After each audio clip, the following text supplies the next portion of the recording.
This week, I'm presenting a little bit of a different product. In tandem with the goal for doing like the audition stories and everything, I reached out on Craigslist and started posting for local musicians to do interviews with them, and I've had a couple good responses. And I went and interviewed one of those responses. His name was Jameraq, and I did like a 20-minute interview with him. So since it's 20 minutes, I'm just gonna not put too much into an introduction here. We're just gonna kind of jump into it. So this video will be probably a little bit longer. So here you go. All right, so I'm here with Jameraq. He's somebody that reached out to me about my current project. I'm going to ask him some questions and kind of let him give his own story and background. So why don't you go ahead and introduce yourself? My name's Jameraq. Basically a musician. I have a band called Seventh Revival.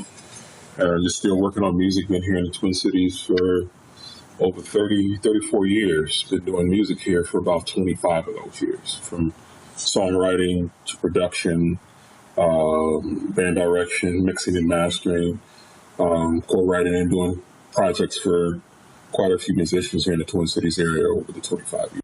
Awesome. And so what instrument would you say is like your primary instrument? I'm in Jameraq's studio at the moment, and he seems to be set up for about any instrument. So I would imagine you're a multi-instrumentalist? Yes. Okay, very cool.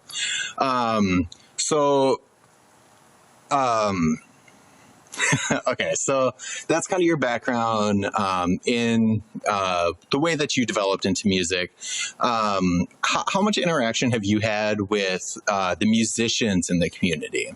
Because I know there's some people that kind of sit and focus in their project studios. I'm one of those. I sit in my project studio and make music without too much interaction from the people. And I do a lot of internet collaboration. But I'm interested in your story. So how much interaction with musicians do you have throughout your career?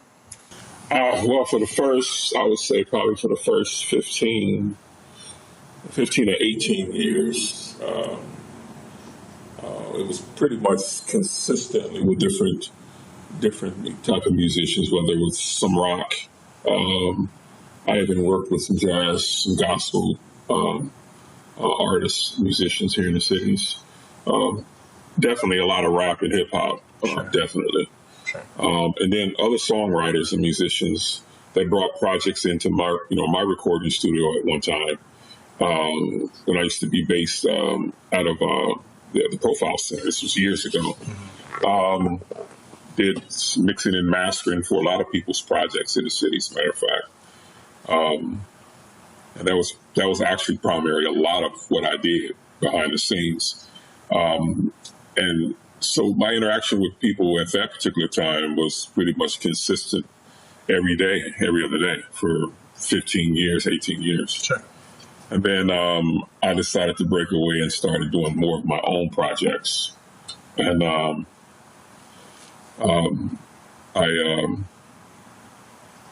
focusing more on a vision that I've been given. I actually just got back from Tampa. I was there for 2 years. Mm-hmm. And I got back from Tampa in 2016. Okay. And I had a band down there in Tampa. I came back here, for family reasons and for spiritual reasons. And the vision was given to me to get back into music after I took several years off. After I did my 18 years here, and I went down there, and so I came back here with the vision to get back into music. Except this time as a musician with the band, and not doing any writing or producing for anyone else. That's awesome. I kind of have a similar story myself. I love the name, the Seventh Revival. That's a really cool name. So with all that interaction you've had with musicians, I'm sure you have a couple stories of people that might stand out. So would you like to share a story of a crazy interaction with a fellow musician that you had? Not so much, because when you're dealing with musicians, no matter what the genre is, that's their favorite genre of music, their music, their genre of choice. There's a lot of crazy stuff with musicians. Musicians are what they are. So I can just basically say which one. You know, it's all over the place, and I don't even know where to begin with that. Well, originally, conceptually, my idea was like audition stories, but I've kind of grown that to encompass just general interactions. Because there was one time, one of my bands was playing a show, and it was one of those one of those showcases where like 10 different bands was like all scheduled the same night. And so there was just like 2 or 3 different people that were just causing a scene the whole time. And so like, you know, those types of interactions. So is there anything like specifically, whether it be here or your time in, you said Miami, I believe? Tampa. Yeah, Tampa area. That with the musician that kind of stands out as something that a little bit out of the ordinary? Yeah, it was a guy, guitarist. He was playing for a church there in the Tampa area. And he had worked with some people back in the day, years ago, with actually a major rap group that was a socially conscious rap group. That's actually a Grammy Award-winning major rap group. And he used to work with them years ago in Brooklyn. And he had moved down to Tampa, which many New Yorkers, when they get older or when they're retiring, they move down to Tampa, actually. Sure. And so this individual saw my ad, band mixing Craigslist, down when I was in Tampa. And he answered it for a guitarist. And he came out with the guys that I'd already had, and I was adding him as a second guitarist anyway, not even as a first guitarist. Sure. Guy was very good, but everything that I did or the band did was never really good enough. You know, it was, oh, well, you could do this better. Okay, so why are you here? Right. And so we had a rehearsal, and all my guys had bought into this vision. When I say bought in, meaning was willing to put their time and money into this, to be a part of it, which they didn't have to. I supplied everything anyway. And so this guy, we were in one rehearsal, and this guy was basically trying to change up the music. After reading my ad, and if you ever see my band mix ad, it says, no trying to change or switch up the vision. It's already written, said, and done. Of course. Just need someone to come in and let's translate that and share this with the people. Sure. So finally, my director of music, he's a Berkeley graduate, talking about pitch and theory and everything, as well as he can jam. The guy was good. His name was Jody. Okay. And Jody finally turned to the guy and says to him, well, Jameraq didn't tell us that. Well, why would we need to change that if we need to change? He said, because Jameraq's the leader of this band. We're here because of him. We're here because we believe in what he's saying. And we don't need to change up anything unless he tells us it's time to change up. Sure. And he's never been more than respectful to us and allowed us the freedom to put some things in there of us. And so this is your first rehearsal, and you're already trying to change things. We don't even know you. And so these are some of the things that I've had more of an issue with dealing with over the last few years, since basically the end of 2015, early 2016 up to this point. Sure. It's just dealing with that part of some, I don't want to call them musicians, because a true musician is also an artist. And the artist would never want his rendition of what he sees to be changed or tainted. And so he would never do that to someone else's artistry. Agreed. Artistic expression. Right. So I have to call people that do those things, which is actually more of them than there are musicians. I have to call them instrumentalists. That's what they are. Right. And many of them couldn't write a song, couldn't write themselves out of a wet paper bag. Sure. But they can tell you how your song should be. Sure. and they can barely play your part right. And then when the rest of the band is like, no, that's not what we're here for. We're in this doing this way. And they may even be new to the party. But everybody else is wrong but them. That's a good story. I've encountered similar people myself like that. And one thing that I always kind of like think about with people like that is, what's the ambition? Like, what really is the goal? Because if they just want to come in and change something like that, are they really participating in what the overall vision is, And so it gets really confusing. And yeah. It wastes a lot of time. So I think those are some of the oddest things that I've dealt with, because in the past, dealing with musicians, I've never seen so much of that unless there's been more notoriety at stake. But at this point, we're just getting trying to get off the ground. Sure. So to be that way now is counterproductive for any upward movement you're trying to make, because no one's going to continue to deal with you like that. Right. Attitude is everything. And so at that point, it's like, it's odd, as great as you are, it's odd that, and I know this can't be your first time doing this, and so I know somewhere in your experience of being this way, someone has had to tell you before. And if they haven't told you, they have had to show you by probably giving you the cold shoulder and not dealing with you at all. Sure. And that hasn't dawned on you.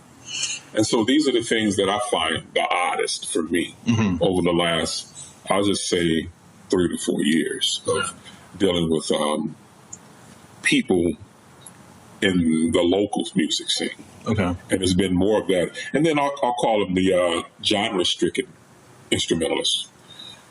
Rock is all there is. Or they could only play in a specific. Well, rock's not even a genre. First of all, let's get that straight. Same way funk's not a genre. Right. If anything, they're actually feels or concepts that came out of other things. Funk is actually a concept, and it's a feel of a style of music. Right. So is rock, which is why it's only basically 4 or 5 basic chords, because those 4 chords come from other things. But it stands on its own because of things you can do with those chords.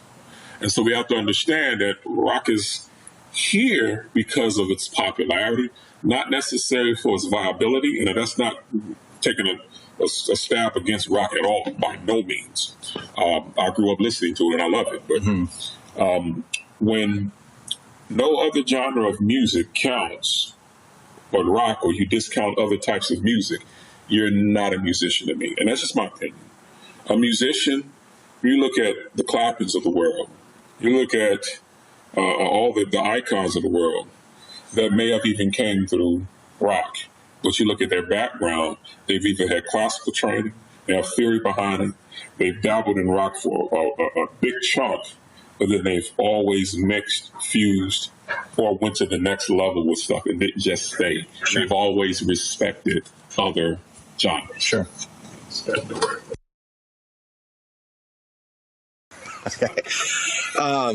Okay, so basically we were just talking about how attitude makes a lot in any sort of arrangement.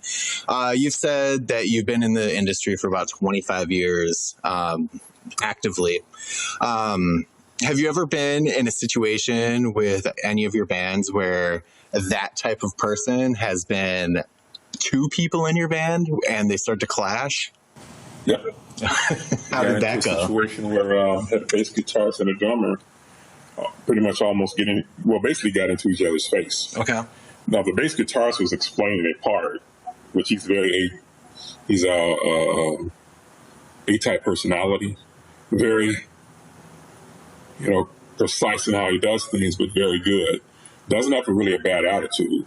It's just that sometimes that concise attitude can rub some people the wrong way when they want to be more of a flow with things.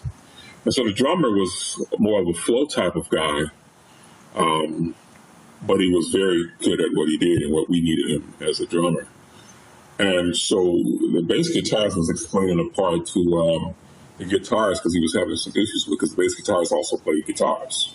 Sure, You of know? course. So he had one up on the drummer anyway. So let me explain this part to our guitarists, because I also play guitars. You don't. Right. Stop hitting on the drum so I can finish explaining, so that you don't have to sit there and be bored, make noise, hit on drums, do all these different things. Right. Let us get through this so we can get back to not wasting your time waiting on downtime. And that was pretty much what As it a was. drummer myself, I completely relate. Well, he did. He got upset because the bass guitar sort of chill out for a second so I can get him back on point. Sure. So now we can get moving, because I know you don't want to be here just sitting behind there, whatever. Right. Well, the drummer took offense to it. He didn't like it. And so he got up, went off him around the set, and got in his face and like, don't talk to me like that. Really? Right. I'm trying to get and he was the band's director. So he's not telling him anything inappropriate. It's not like the keyboardist who's just the keyboardist. Hey, man, just chill out. Right. It wasn't even that. It was, he is the band's director. Right. So you should be taking cue from him anyway. Of course. So at that point, those are the two things that I was shocked that it went down that way, because these two are the main guys. That's the rhythm section of the whole, that's the drive of the band. Mm-hmm. Regardless of what genre you play, that's the drive. Right. Without these guys on point, the guitarists can't shred, the keyboardists can't chord, the dancers can't dance, the background singers are like, what? So these two are fighting now all of a sudden? Right. After a year. That was odd. Did they come into the band at around the same time? Yep. Okay. So they both might have been trying to prove authority or something? No, he wasn't. It wasn't even that. The drummer was never, ever like that. Okay. That's why that was kind of shocking. But maybe just had later it came out that he just didn't like his A-type of personality, just rubbed him the wrong way. But he took it for so long because I took it for the sake of the band. Sure. But you couldn't take that for the sake of the band, because all he was trying to do was tell you to chill out for rehearsal, right, which is for the band. So now this guy, the bass guitarist, didn't want to work with him anymore. He was done, he said, because anytime it gets to the point where you're in someone's face, that's not a safe environment in a band, because there's going to be times where it's going to get tense. Yeah, it's only going to get worse. You're in the same vehicle and you're traveling for a period of time to go and gig. Yeah. How do you think that's going to be? This is just rehearsal. That can get complicated quickly. Well, that's another great story. Do you have any social media that I can plug for you? No, I have nothing right now. A lot of what I'm doing is I'm taking the approach that Prince kind of had. Okay. So, I don't want to give too much away for free. Sure. But more so, I don't want to give too much away until I'm ready to present it to you in a manner where you see it. Right. You understand the whole vision of what I'm doing. Sure, gotcha. And so that's pretty much where it's at when I'm finished with everything that I want to do for this particular project, which is this album. That was a name change that I had for, but the name of this album will be Crimson Tears. Okay. And there's a project that I'm working on, maxi single album. People say albums don't exist anymore because of the internet. Mm-hmm. That's a lie. I believe in still doing albums. If you don't, I agree. Something's wrong with you.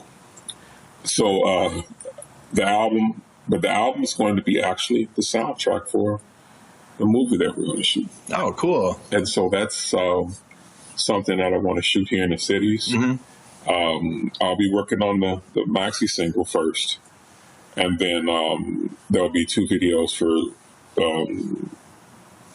2 of the 4 songs on the maxi single, and then I'll be releasing 4-scene promo for the movie. Awesome. And hopefully we can start doing that before Minnesota weather gets going. Right. It's not far out from that right now. It's not. So that's hopefully.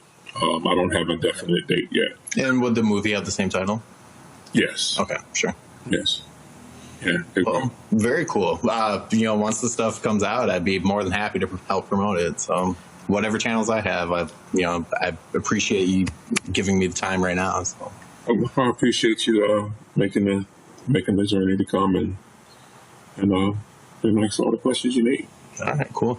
Well, I think that's good for these couple stories. Any parting words you want to give? I'll give you the last word. No, just keep playing. Just keep playing. You never know where you'll get. Just keep playing, and always remember, music is love. So that was my discussion that I had with Jameraq. He was a really cool guy. He was really welcoming me into his studio space. So I really appreciate that opportunity. I do have a couple other interviews that I'm hoping to follow through with. So this will kind of be an ongoing component of this channel as well. I think that's pretty cool, getting out there into the music community. In Minneapolis, St. Paul area is where I am. So I'm talking to the musicians that live in the area and what stories they have. Other than that, thanks for listening, and I hope you guys have a good day. All right, bye.